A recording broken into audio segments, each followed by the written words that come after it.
বিসমিল্লাহির রহমানির রহিম। আসসালামু আলাইকুম ওয়া রাহমাতুল্লাহ। আলহামদুলিল্লাহ ওয়াসসালাতু ওয়াসসালামু আলা রাসূলিল্লাহ। সম্মানিত দর্শক ও শ্রোতা, যে কোনো তেলে যদি আপনি এই আয়াতখানা পড়ে ফু দেন, ইনশাআল্লাহ আপনার চুল ঝরঝরা হয়ে যাবে, চুল পড়া টোটালি বন্ধ হয়ে যাবে, চুল ঘন এবং অনেক লম্বা হবে ইনশাআল্লাহ। যারা হতাশ হয়ে পড়েছেন চুল নিয়ে যারা হতাশ হয়ে পড়েছেন, তাদের জন্য কিন্তু এই আমলটা খুব বেশি কার্যকরী। এই আমলটা যাদের বিশ্বাস, ভক্তি, ভালোবাসা আছে, তারা আমলটা করবেন। মেয়েদের চুল কিন্তু একটি সৌন্দর্যের প্রতীক। মেয়েদের চুল সৌন্দর্যের প্রতীক, ছেলেদেরও চুল কিন্তু সৌন্দর্যের প্রতীক। সুতরাং এই চুল নিয়ে অবহেলা না করে আসুন আমরা কুরআনি আমলের মাধ্যমে আমরা একটি শিফা আমরা নিজেরা নিয়ে থাকি। সম্মানিত দর্শক ও শ্রোতা, আপনি মনে রাখবেন, অসংখ্য পরিমাণ চুল কিন্তু আমাদের মাথা থেকে যায়, আর এই চুলগুলো অনেক সময় আমরা যত্রতত্র ফেলে রাখি বা চিরুনির মাঝের আমরা চুলগুলো রেখে দিই। আর এই চুলগুলো রেখে দিলে কিন্তু অনেক সময় দেখা যায় যে অনেক খারাপ মানুষ, তারা কিন্তু এই চুলগুলো নিয়ে তারা জাদুটোনা করে ফেলতে পারে, অথবা জিনরাও কিন্তু জাদুটোনা করে ফেলতে পারে। এই ক্ষেত্রে আপনার মনে রাখবেন, হায়েজের যে ন্যাকড়াগুলো আছে, এগুলো বাইরে কখনো ফেলবেন না, একটা নির্দিষ্ট জায়গায় রাখবেন। জিনরা নিয়ে জাদুটোনা করে ফেলে, খারাপ মানুষরাও জাদুটোনা করে ফেলে, ঠিক চুল দিয়েও কিন্তু জাদুটোনা করে। সুতরাং এগুলো কিন্তু খুব সাবধানে রাখবেন। চুলকে সুন্দর রাখার চেষ্টা করবেন, চুল সবসময় পরিপাটি করে রাখবেন, চুলকে সবসময় ঢেকে রাখবেন, এবং চুল পর পুরুষের দিকে চুল কখনো দেখাবেন না। এতে করে আল্লাহ পাক রব্বুল আলামিন তাদের উপরে লানত করেছেন। ঘরের ভিতরে চুল আপনারা খোলা রাখতে পারেন, তাতে কোনো সমস্যা নেই। সম্মানিত দর্শক ও শ্রোতা, চুল পড়া বন্ধ করার জন্য, চুল লম্বা করার জন্য, ঘন করার জন্য এর চেয়ে ভালো কোনো আমল আমি পাইনি। এই আমলটা খুবই কার্যকরী, অনেকেই ফল পেয়েছে বলে আমরা জেনেছি। সম্মানিত দর্শক ও শ্রোতা, তাহলে আসুন আমরা এই আমলটা জেনে নিই। অবশ্যই বিশ্বাস, ভক্তি, ভালোবাসা নিয়ে আমলটায় বসে যাবেন, নতুবা কিন্তু আপনার কাজ সহজেই হবে না। মনে রাখবেন যে হুজুর কোরআনি আমলটা দিয়েছে, অবশ্যই কাজ হবে। এই আমলটা নিয়ে যদি করতে পারেন, ইনশাআল্লাহ আল্লাহ পাক রব্বুল আলামিন আপনার উপরে রহম করবেনই। আসুন আগে শুরুতেই এক নজরে আমরা একটু জেনে নেই আমলটার কথা। প্রথমেই অজু করে নেবেন, পবিত্র হয়ে নেবেন। অবশ্যই পবিত্র হয়ে নিতে হয়, এটাই স্বাভাবিক। পবিত্র হওয়া ছাড়া কোনো আমল সহজেই কাজ করে না।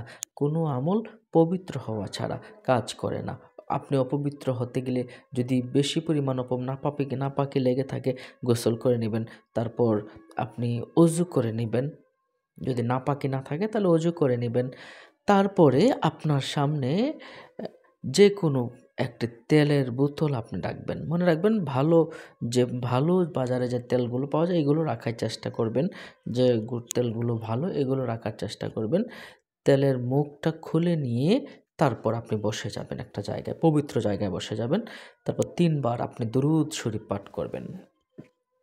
৩ বার দুরূদ শরীফ পাঠ করবেন। এখন প্রশ্ন হলো, কোন প্রকার দুরূদ পাঠ করবেন?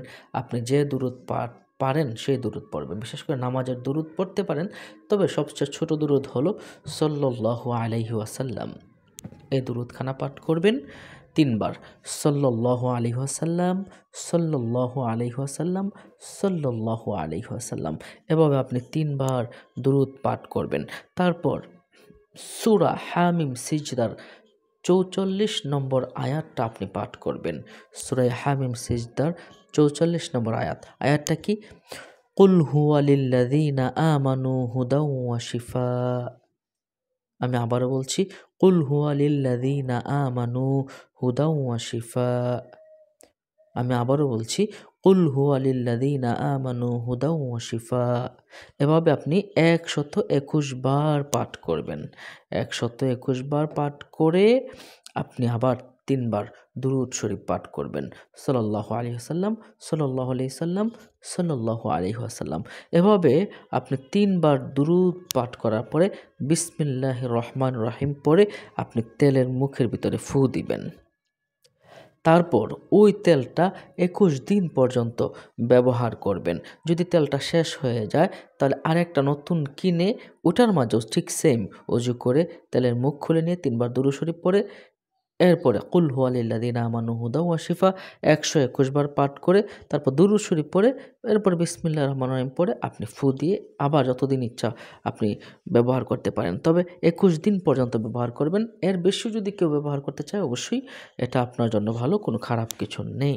সম্মানিত দর্শক ও শ্রোতা, তাহলে আমরা এক নজরে যে কথাটা বলবো এটা হলো প্রথমে অজু করে নিবেন, পবিত্র হয়ে নিবেন। তারপর তেলের মুখটা খুলে নিবেন। নির্দিষ্ট পাক জায়গায় বসে ৩ বার আপনি দুরূদ শরীফ পাঠ করবেন। এরপরে সূরা হামিম সিজদা ৪৪ নম্বর আয়াত ১২১ বার পাঠ করবেন। কুল হুয়া লিল্লাযিনা আমানু হুদাও ওয়া শিফা। এভাবে আপনি ২১ বার পাঠ করবেন। তারপর আবার ৩ বার দুরূদ শরীফ পাঠ করবেন। তারপর বিসমিল্লাহির রহমানির রহিম বলে তেলের মাঝে ফু দিবেন। মনে রাখবেন কুল হুয়া লিল্লাযিনা আমানু হুদা ওয়া শিফা ১২১ বার যখন পড়বেন তার শুরুতেই ১ম বার একবার বিসমিল্লাহির রহমানির রহিম পড়ে নিবেন। তাহলে আজ এই পর্যন্তই। অন্য মুমিন মুসলমান ভাইকে জানাতে শেয়ার করে দিন। ভালো থাকুন। আসসালামু আলাইকুম ওয়া রাহমাতুল্লাহ।